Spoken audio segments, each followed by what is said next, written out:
Arribats d'arreu de Catalunya en plena jornada de vaga i amb el propòsit de fer-se sentir, unes 400 persones s'han manifestat aquesta tarda a la plaça de Sant Jaume de Barcelona per protestar pel tancament dels centres de batxillerat nocturn amb classes presencials. Que si el que volen és dignificar l'educació pública, el que han de fer és invertir més diners a l'educació pública i no carregar en contra dels estudiants de batxillerat nocturn, que majoritàriament són treballadors. La Generalitat es defensa assegurant que els 20 instituts que perdran el batxillerat nocturn tenien pocs alumnes matriculats, 20 de mitjana, i en algun cas el nombre de professors superava el d'alumnes. Pel Departament d'Ensenyament, la retallada del nombre de centres amb l'oferta nocturna respon a criteris de racionalització.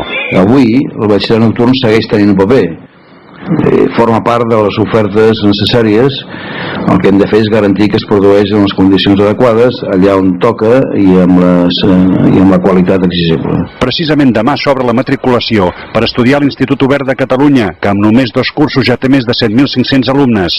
La Conselleria creu que esdevindrà alternativa pels estudiants que pensaven fer el batxillerat nocturn, perquè permet fer a distància, de forma virtual, a través d'internet, secundària, cicles formatius o batxillerat.